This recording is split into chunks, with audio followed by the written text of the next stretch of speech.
গত বছর লস গেছে 60,000 টাকা, এই জন্য করি না এই বছর। মার খেয়েছে, থুইয়া গেছে গা হালাইয়া। আমি ওই যে সাপ মারছি, সাপ ওই যে জঙ্গলের মধ্যে সাপ পাইছি, কি সাপ?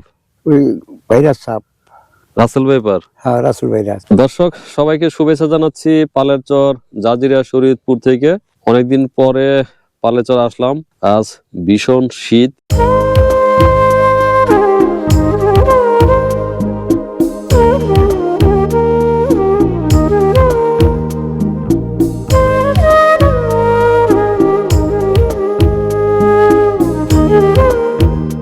চাষাবাদ কি করলেন এবার? চাষাবাদ এবছর করি নাই ভাই। কেন? কোনোটাই করি নাই এবছর, একেবারে মনটা খারাপ। গত বছর লস গেছে 60,000 টাকা, এই জন্য করি না এই বছর। গত বছর তো অশ্বগন্ধা চাষ করছিলেন, হ্যাঁ। সেটা তো ভালো করতে পারেন নাই। না, ডুবে গেছিল, উঠাইতে পারি নাই। ডুবে গেছিল আর আগে পানি দিতে পারেন পানি নাই, দিতে পারি নাই। প্রচন্ড খরা ছিল। হ্যাঁ হ্যাঁ, ওখানে তো মনে হয় পুরো লস আপনার। পুরাই লস। তো আপনারা তো নতুন আসছেন এখানে, হ্যাঁ, কতদিন হইলো? এই যে চৈত মাস হলো বছর। গরু কটা আছে? কোথায় আছে 10-12টা? এটা তো বয়স হয়েছে অনেক। হ্যাঁ, কত হবে বয়স এটার? 7-8 বিয়ান দিয়ে দিয়েছে। 7-8 বিয়ান? হ্যাঁ প্রতি বছরই বিয়ান দেয়? হ্যাঁ, 25 বছর। এই একটা 20 পাচ্ছি। বাছুরকে তো কিছু দিয়ে রাখলে ভালোই তো। হ্যাঁ, সালা দিয়ে রাখি, মানে যাইছে না, গাই থাকেনি সাথে। দর্শক, আমি যে জমিতে দাঁড়িয়ে আছি এই জমিটি হচ্ছে আমাদের ইতালি প্রবাসী সেলিম ভাই নিছিলেন, ধান রোপণ করছিলেন। খুব একটা হয় নাই। হয় নাই। হ্যাঁ, হয় নাই। না ধান হয়েছে, খারাপ হয়েছে আর কি।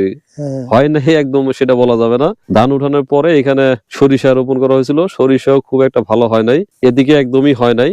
যে কারণে মুরব্বী এখানকার ঘাস কেটে নিচ্ছেন গরুকে খাওয়ানোর জন্য। আসলে চাষাবাদ দূর থেকে যত সহজ মনে হয়, আসলে বাস্তবে কঠিন। যত্ন করতে হয়, লেগে থাকতে হয়, তাহলে হয়তো ভালো কিছু হয়। এখান তো ওই যে আছে না, ওই যে প্রথম ওই নাড়াড়িতে আসেননি, ওই তো এখান তো ধান হয়নি। এই হেঁটা চাক হয়েছিল, আমরা চাকরি যে আমরা জানি না।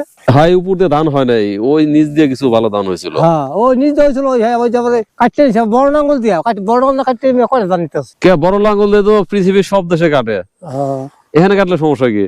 এই আমন ধান না, তুই কি ইরি ধানের কথা বলতেছিস? ইরি ধান কাটতে নিতে। আমন ধান তুমি ওই যে বাড়ির ধান উড়ায়, ওইটার মধ্যে যায়, অর্ধেক দাঁড়িয়ে যায় না, বাচ্চা যাচ্ছে না। তাহলে আপনার ধারণা যদি মেশিন দিয়ে না কাটলে একটু ভালো হইতো ধান, হ্যাঁ, একটু বেশি কিছু পাইতো, একটু বেশি পাইতো, বদলিতে কাটাইতো। কিন্তু বদলি দেওয়ার খরচ বেশি পড়তো। খরচ বেশি হতো, এই এত খরচ কম পড়তো। আমাকে হয়ে না, এসে খরচ কম পড়তো তো কি ওই আপনি বিঘা প্রতি 2,000 টাকা নিছে ওই যে না? ওনার প্ল্যানিং ছিল এই মেশিন কিনে নিয়ে আসবে, বুঝছেন? এটা হার আমার হাল তো না। কিন্তু পরবর্তীতে ভাড়া খাড়াইতে হয়েছে।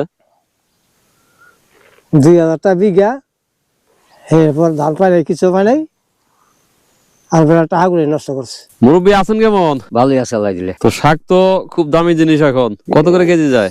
40-45। পাইকারি? আর খুচরা তো মনে হয় 80-90 টাকা নিচে না?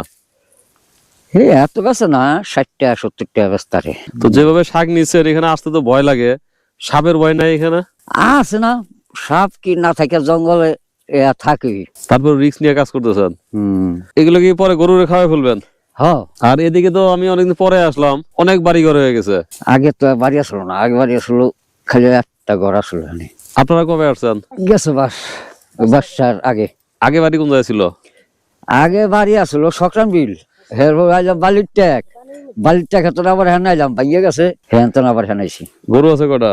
2টা। তো চরে থাকলে তো গরু রাখতে হবে। আর সবের কি এক সমান থাকে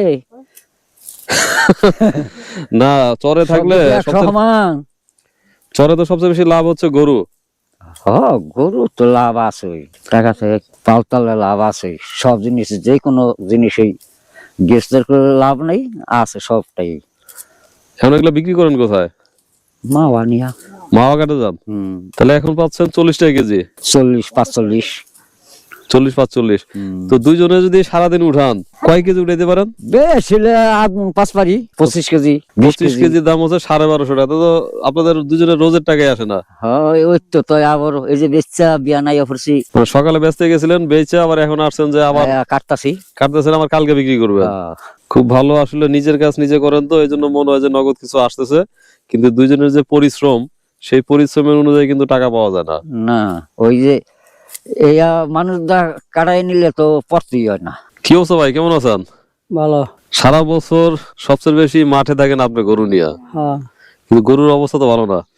না, গরুর অবস্থা এই শীতে ভালো না ভাই, গরমের সাথ না বললে গরুর অবস্থা ভালো হবে না। আর গরু যেগুলো দেখলাম কোন গরুর সাথে কোনো গরুর মিল নাই, না, মানে মানুষ একরকম গরু বলে, কিন্তু আপনাদের এখানে 5 মিশালি গরু। হ্যাঁ 5 মিশালি গরু আমার এখানে। কটা আছে নিজের? এই বছর বছর নিয়ে আছে 17-18 17-18টা।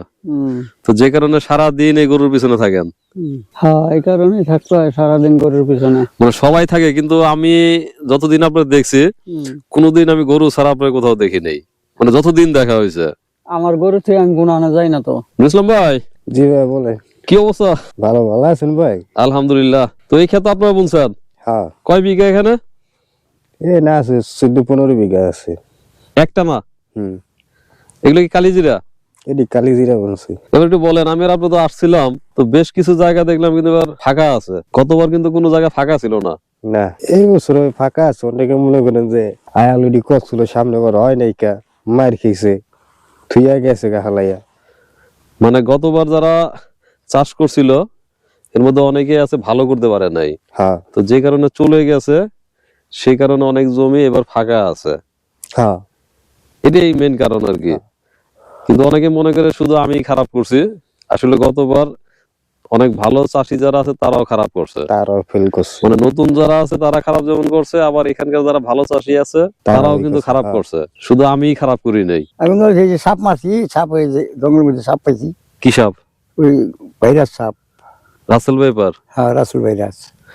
ভাইরাস না তো, রাসেল ভাইপার। বড় ছিল ওই এথানি। ও সেই জন্য আগুন দিয়ে পুরাই দিতেছেন। হ্যাঁ আজকে প্রথম পাইলেন না এর আগেও দেখছেন? আর দিয়ে তো পাইনি, এই যে আজকেই পাইছি। ভাইয়া আগুন ধরাই দিছেন? হ্যাঁ আগুন ধরাই দিছেন কে? আগুন ধরে দিছি না, ওটির মধ্যে পেটের মধ্যে বলো বাচ্চা। মানে মা সাপ না পুরুষ সাপ কেমনে বুঝবেন? পুরুষ ওই যে বাচ্চা পেটের মধ্যে ফুলাই দেওয়া যায় বাচ্চা আলাদা।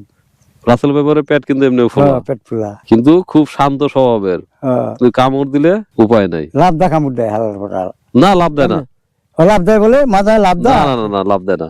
আমি বললি, আমি যতটুকু দেখছি এই সাপ দেখবেন সবসময় পায়ের দিকে কামড় দেয়, কারণ হচ্ছে ও লাফাইতেও পারে না, দৌড়াইতে পারে না, খুব অলস পড়ে থাকে। যদি মানুষ তার সামনে যায়, মানে অলস তো, ওই পা সামনে গেলেই ওর পজিশন মতো পাইলেই ও কামড় দেয়, এছাড়া দৌড়ায় বা ই করে কামড় দেয় না। আমি নিজে দেখছি, কিন্তু বড় সাপ হলে শোষ শব্দ করে। দৌড়ায় না তো, কুকুর সাপে দৌড়ায়। হ্যাঁ অন্য সাপে দৌড়ায়, কিন্তু এই সাপ অত দৌড়ায় না। তো যে কারণে এই সাপ ভয়ঙ্কর।